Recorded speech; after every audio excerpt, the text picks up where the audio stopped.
semua terungkap, Kau takkan berubah. Dalam kelemahanku, kuasa-Mu sempurna. Tiada pernah sedetikku ku berjalan sendirian. Penyertaan-Mu, perkenanan-Mu selalu nyata dalam hidupku. Janji-Mu meneguhkanku, kekuatan di dalamku.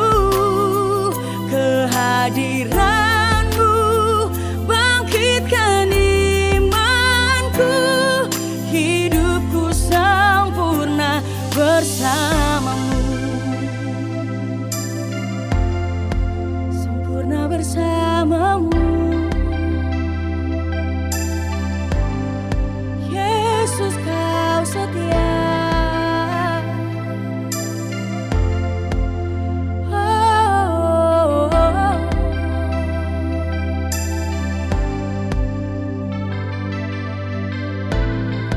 Kau yang setia, Kau yang menopang. Oh Yesus,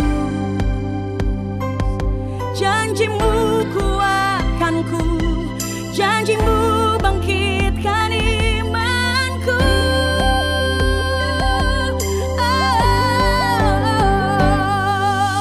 Tiada pernah sedetikku ku berjalan sendirian.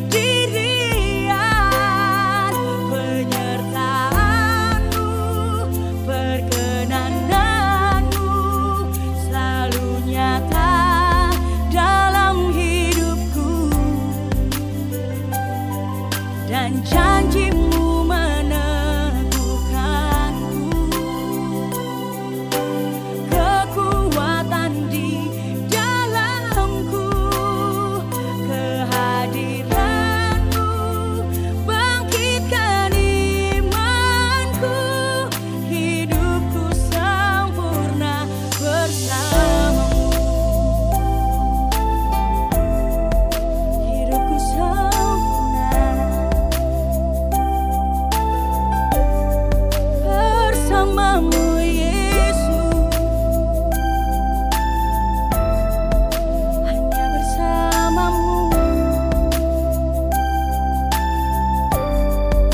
oh Tuhan Yesus.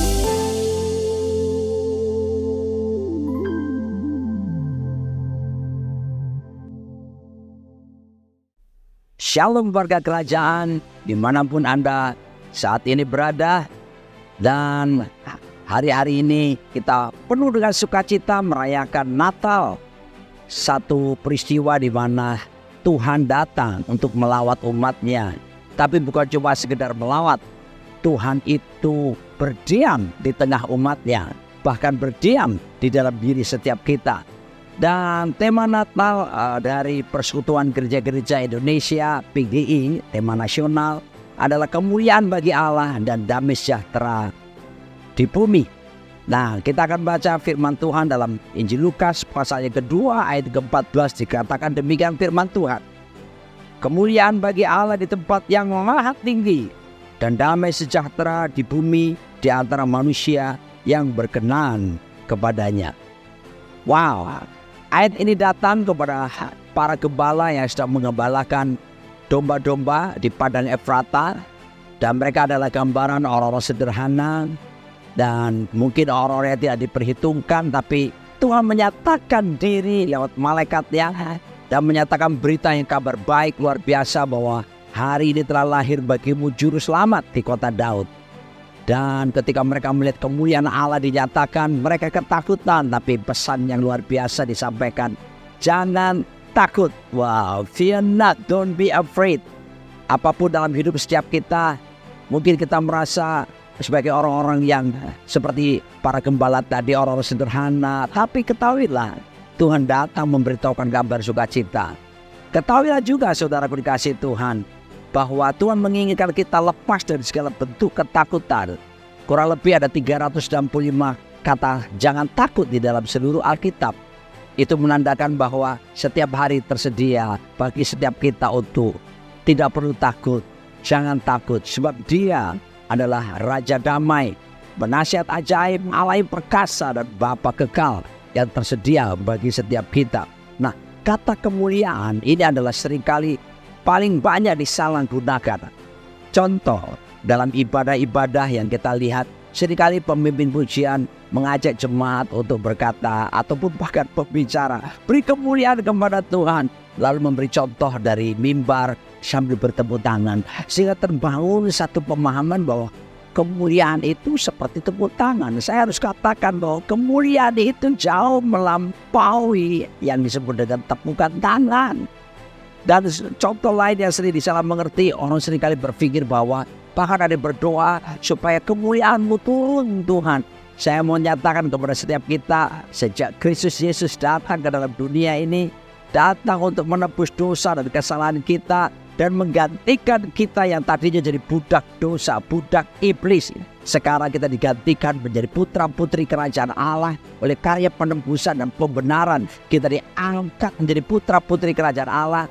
Sesungguhnya kita tidak perlu mengatakan atau berdoa supaya kemuliaan Tuhan turun, sebab kemuliaan Tuhan itu, Kolose 1:27 berkata, Christ in you, the hope of glory. Kristus itu tinggal berdiam di dalam diri kita. Kristus adalah pengharapan akan kemuliaan. Jadi kemuliaan sudah dinyatakan di dalam diri setiap kita. Kata kemuliaan di dalam bahasa Yunaninya adalah doxa, sementara kata Ibraninya adalah kabaot. Apa maknanya? Artinya itu bicara tentang bobot atau sebuah kualitas hidup atau karakter daripada Tuhan itu sendiri. Kualitas hidup dari Tuhan itu sendiri ataupun karakter Tuhan itu sendiri. Nah, ini luar biasa bahwasanya kita melihat sesungguhnya memang kemuliaan itu adalah milik Tuhan. Dia berasal daripada Tuhan dan tentunya dia dipersembahkan bagi Tuhan.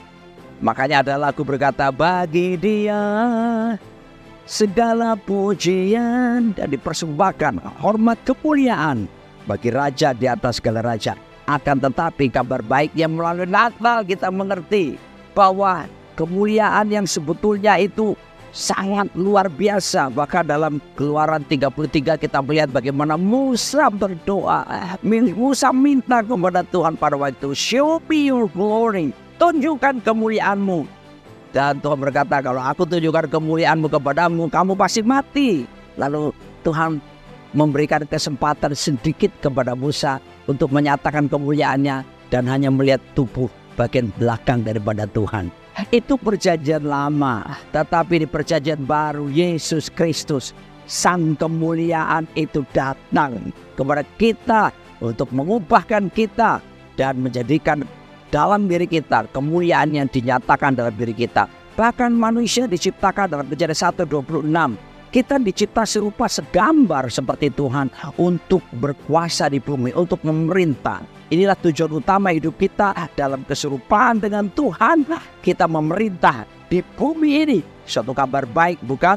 Luar biasa. Artinya Tuhan karena menciptakan serupa segambar, Dia adalah Raja kemuliaan. Maka kita ini disebut juga sebagai makhluk yang dipenuhi dengan kemuliaan. Kita bisa lihat itu dalam Mazmur pasal 8 ayat yang kelima, dikatakan demikian.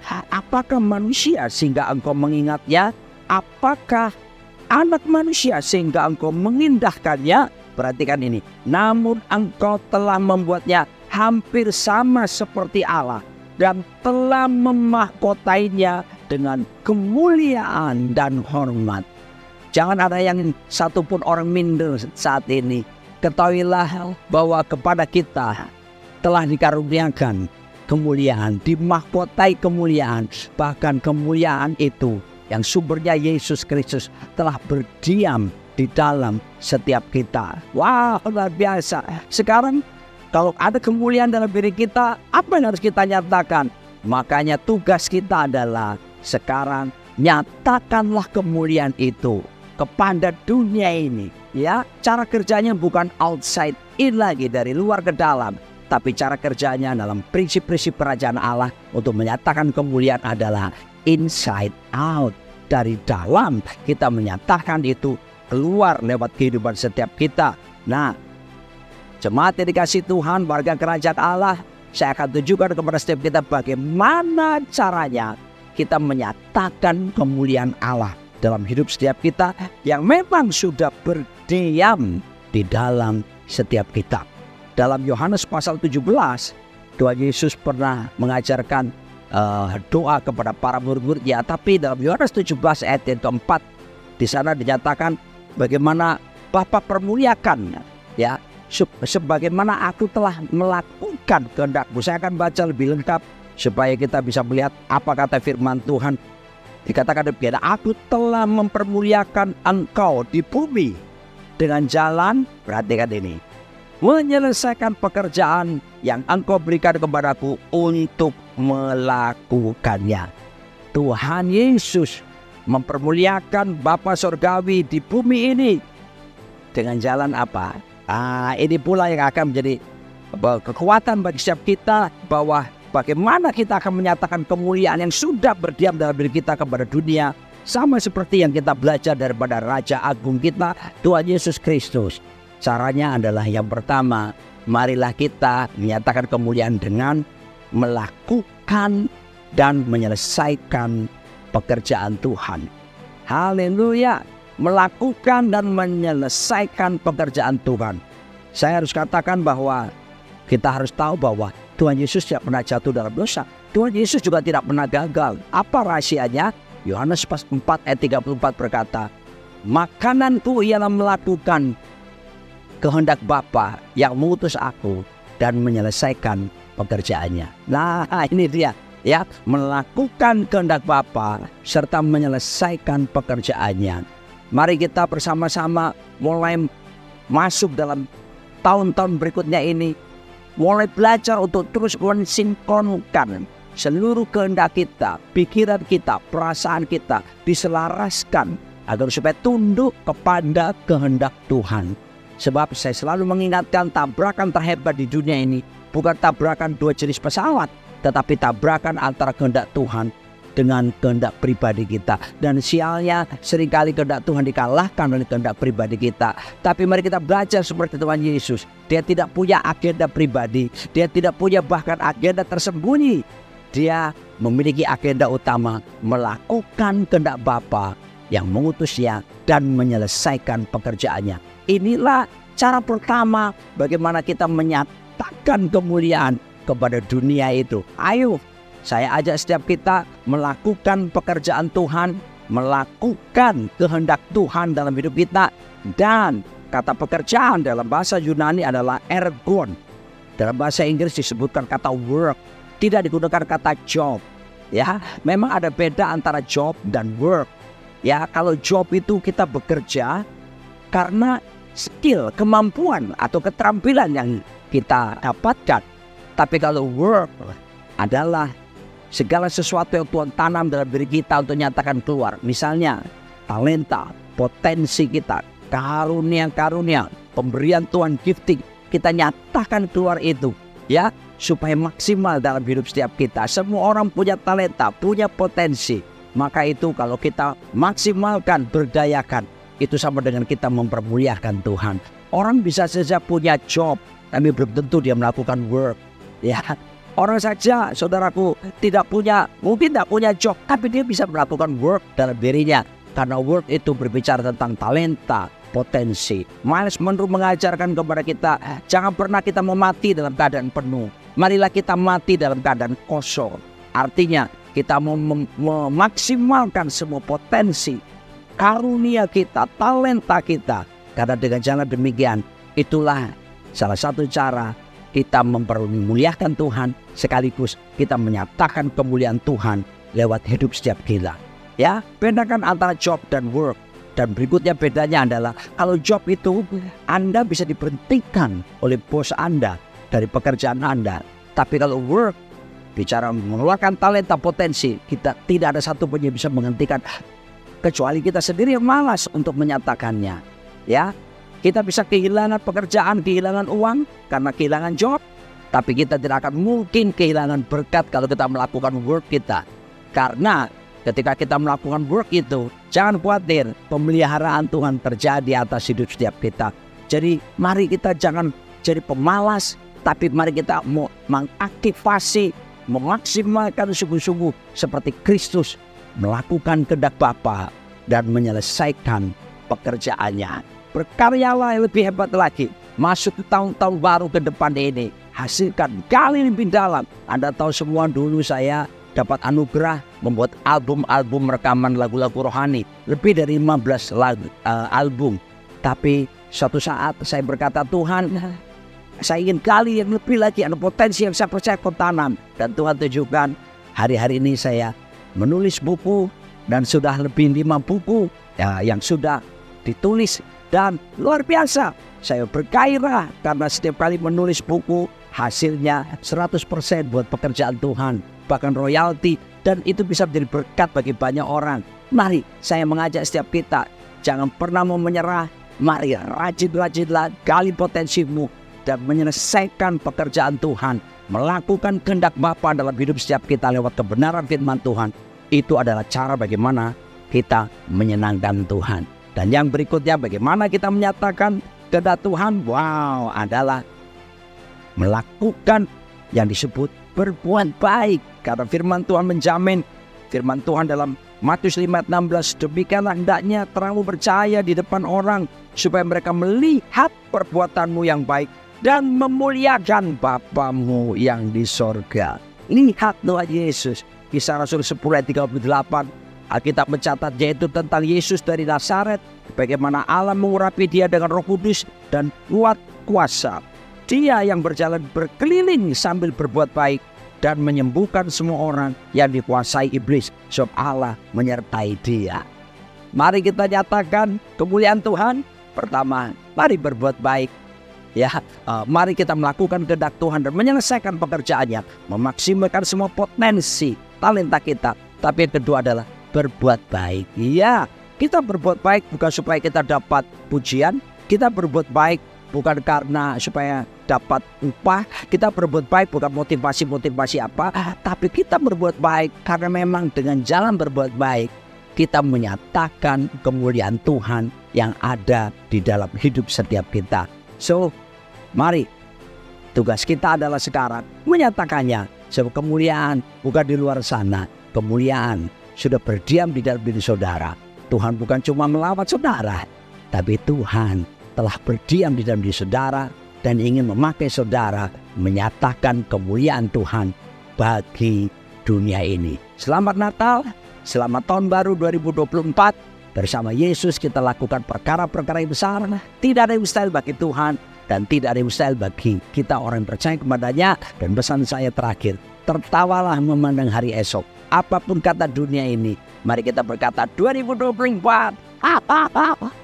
Kita percaya Tuhan Gembala Agung kita, Raja Mulia kita, tetap memelihara kita dan membawa kita berjalan dalam keserupaan seperti Tuhan Yesus Kristus untuk siap memerintah sebagai Raja bersama Yesus di bumi ini. Tuhan Yesus memberkati. Kita berdoa, datang kerajaan-Mu, jadi kehendak-Mu atas setiap kami, dan anugerah-Mu memampukan kami menyatakan kemuliaan-Mu, supaya dengan demikian ya Tuhan, kami memaksimalkan potensi talenta kami dan kami berbuat baik menjadi berkat bagi banyak orang, menundukkan segala kehendak pribadi kami untuk tunduk supaya kehendak Tuhan dapat dinyatakan dalam hidup setiap kami. Berkati seluruh jemaat-Mu, dan biarlah Tuhan mengakhiri tahun 2023 dan memasuki 2024, kami bersyukur kemuliaan-Mu semakin bercahaya lewat kehidupan setiap kami. Dan dapatilah setiap umat-Mu Tuhan, hidupnya berbuah lebat, bahkan tinggal tetap. Dalam nama Tuhan Yesus. Amin.